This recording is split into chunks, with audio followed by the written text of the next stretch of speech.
modals. Now, modals, as Parth just told me, are these words can, could, should. This had better has been included because in some grammar books we also find had better. Otherwise, there are 13 modals. Now, what does had better include? Had better means like it's a warning kind of a person. When you want to give a warning to the other persons that, see, be ready for the consequences if you don't do this. So it's that kind of, it's a very strong advice. So when you give a strong advice to the other person, conveying directly or indirectly the consequences of something if your advice is not followed, then we use had better. You had better meet the principal today. Otherwise, right? So you need not even say otherwise you'll face this. So you had better do this. You had better complete all your work by tomorrow. Otherwise, there'll be penalty or some action will be taken against you. So it's understood. So it comes as a strong advice. When you want to give strong advice to someone, you had better. You had better to wear a mask when you go out. So now what has gone wrong over here? Let's understand. You said you had better to wear a mask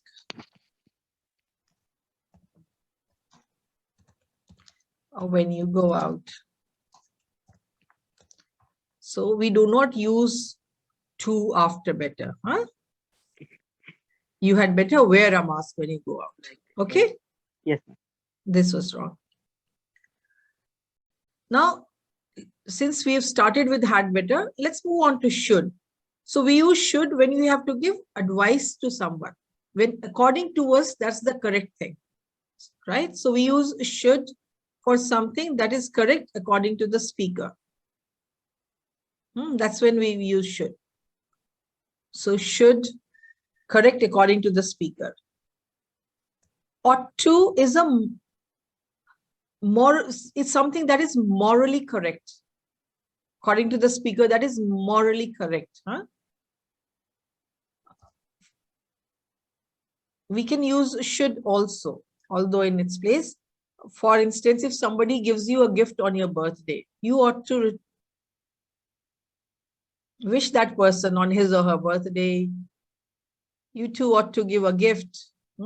So morally, that would be correct. You ought to obey your parents, although should is also used for that. You ought to. You ought to be more kind to people who are deprived of the basic amenities. You ought to be polite. So it's a moral responsibility. So something that is morally correct for you, we use ought to for that. Although should is also correct and should is used these days. These days, people rarely use ought to. So should, that's the way we use. That is correct according to the speaker. Something that is correct according to the speaker. So it comes as advice.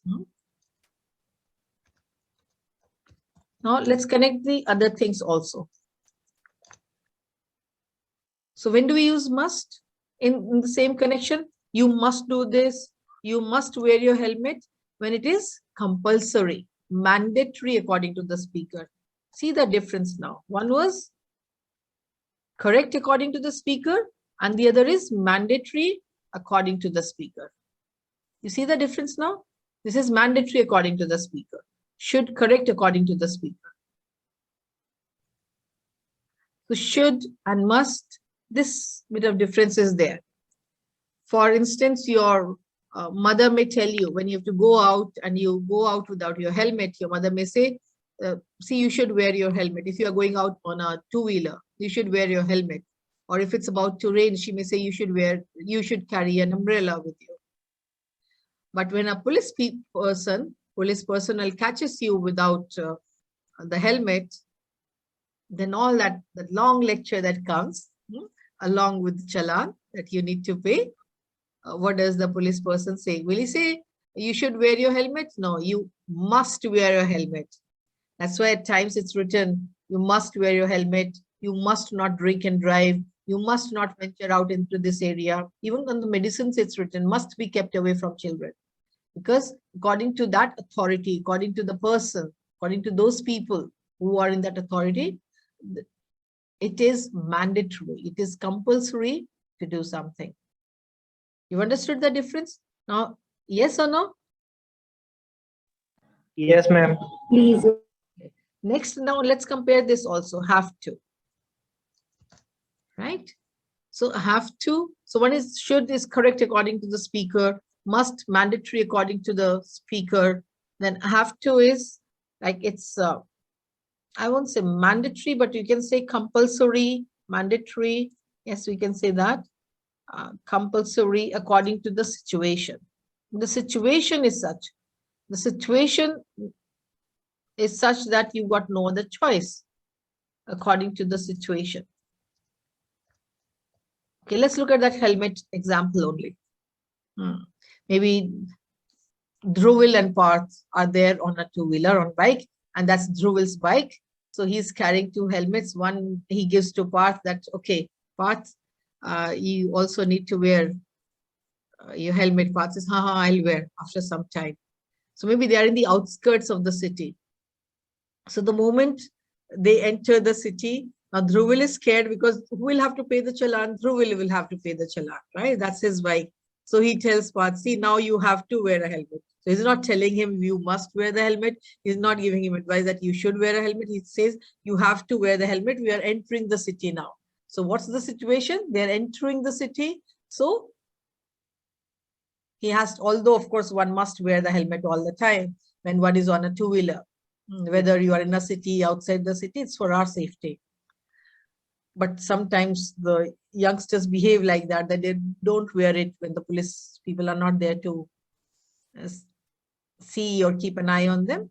So then it can be put this way. Dhruvil and Parth. Understood, Disha, Ritika? Is it clear? The difference between all of them, should, must, and have to?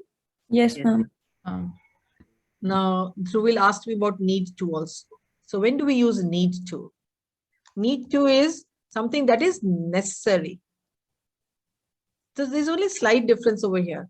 Necessary. You need to do this. You need not meet that person. You need to go to the shop today. You need to meet your friend today. That means it's necessary for you. I need to finish this work today. It's necessary. So we use need to then. So you, and how do we use the negative for this? You need not. With need not, we do not use to. You need not go there. So you need to meet someone. You need not meet that person, right? Then we say need not. And when we say need not, then we do not put to after it. Is much clear to everyone? Yes, ma'am. Okay. Now let's look at can and could. So can is used for present ability, capability. Could is used for past ability and capability. Like I could do this in my childhood. I could ride a bicycle in my childhood. Could you ride a bicycle in your childhood? Yes. Yes, right. Okay. I can run fast. Can you run fast? Yes, ma'am. Yes, but probably your capability is more. So you can run faster. So we use these to talk about somebody's ability and capability.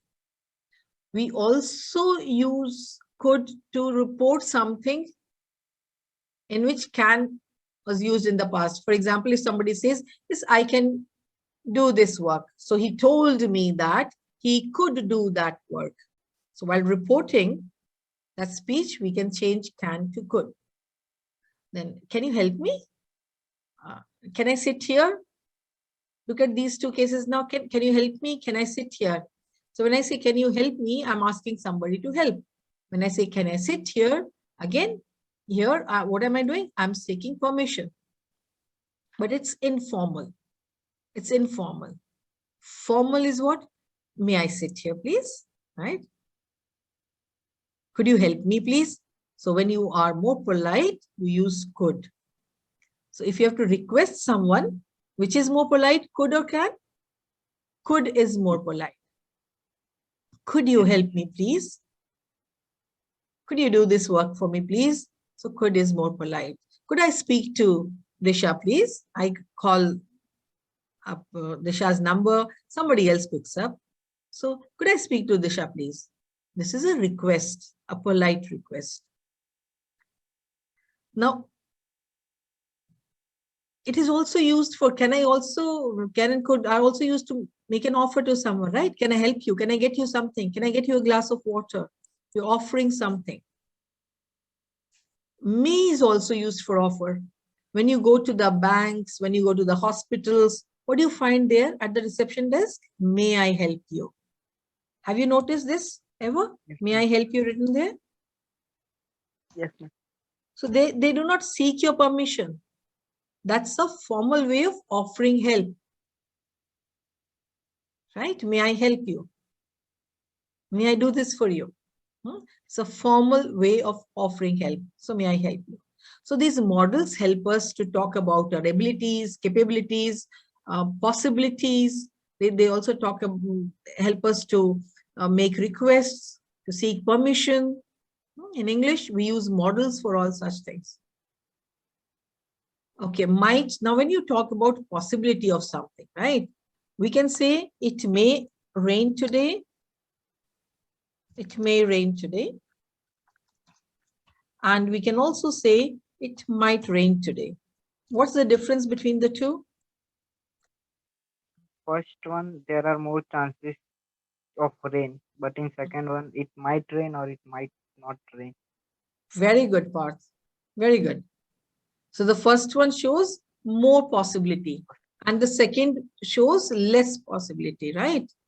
It may rain today means more chances. So when you feel it's really cloudy and according to you, yes, 90% you're sure it's going to rain. So it may rain today.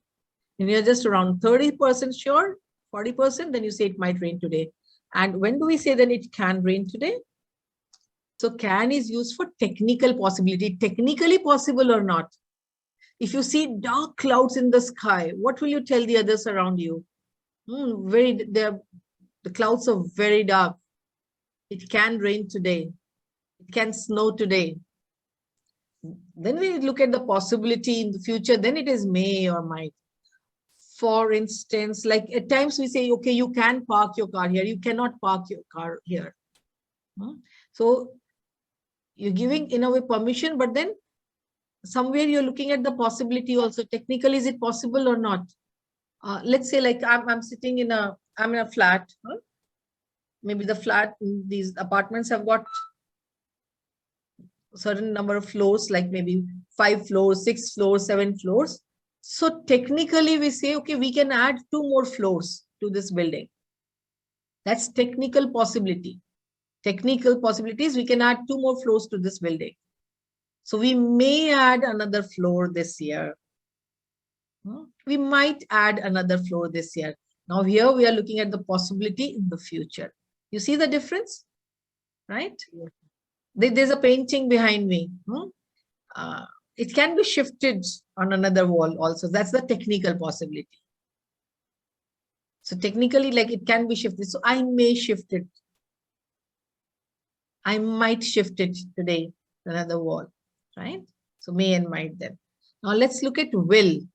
So will for future tense is a different thing. But when we use it as a model, we use it to help. Will you have tea? Will you have some coffee?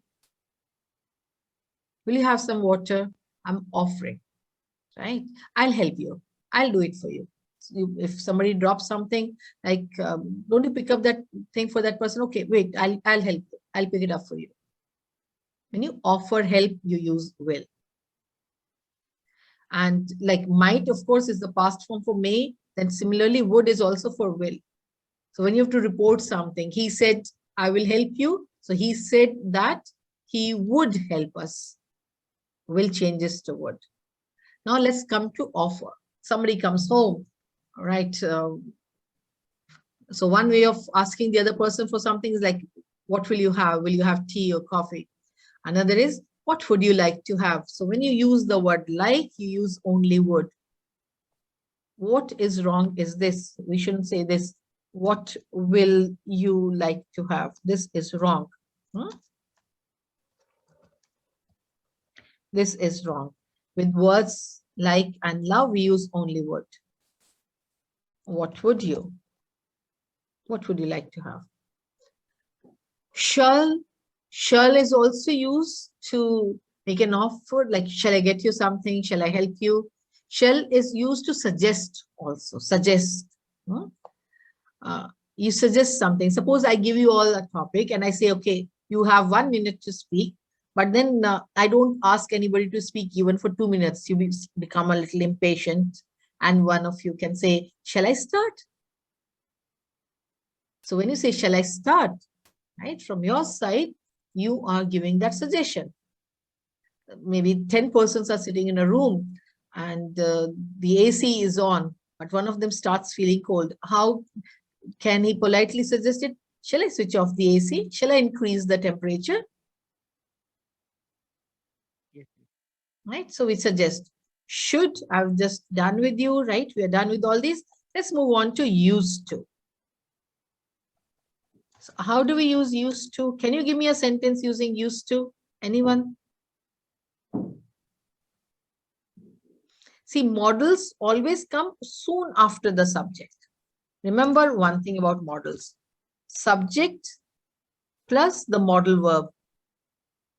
And after this modal verb, what do we have? We have V1, the present form of the verb without any S. So used to, soon after the subject, if you put used to, how will the sentence be? Now, Disha, do you notice a difference in your sentence? You said, I am used to it. Let's look at Disha's sentence. She just messaged it to me. I'm going to bring that example. Now, Disha's sentence is this.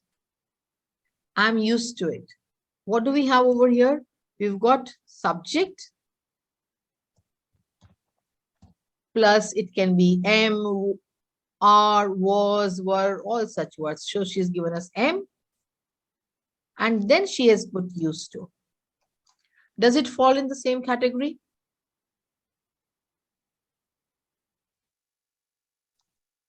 Yes or no? Does it fall in the same category? Disha?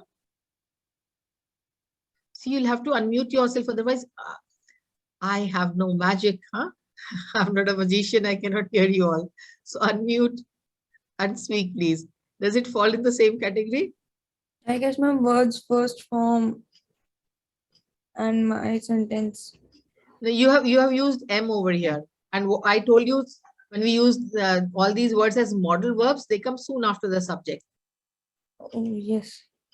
Right, so that's the difference. So here, used to means accustomed to. In your sentence, the meaning is accustomed to. Remember, it has not been used as the modal verb, right? Meaning is accustomed to. You're in the habit. Huh? I'm used to it. But if you use it as a modal, so I used to. Now complete the sentence. I used to read novel every day. I used to read novels every day. When?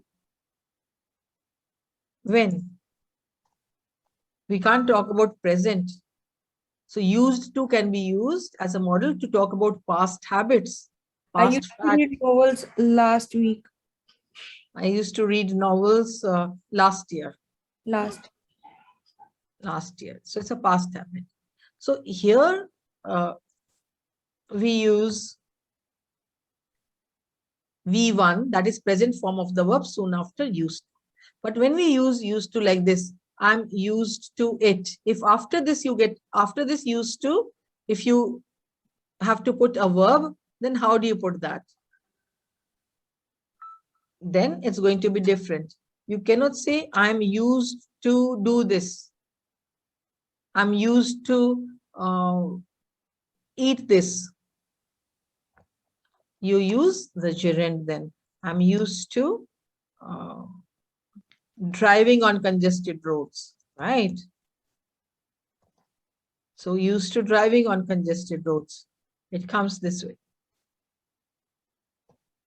ING form of verb in this. So because here you are not using it as a modal verb. When you put it soon after the subject, then it comes as the modal verb. I used to live in India since I was born. No, this is wrong, Parth.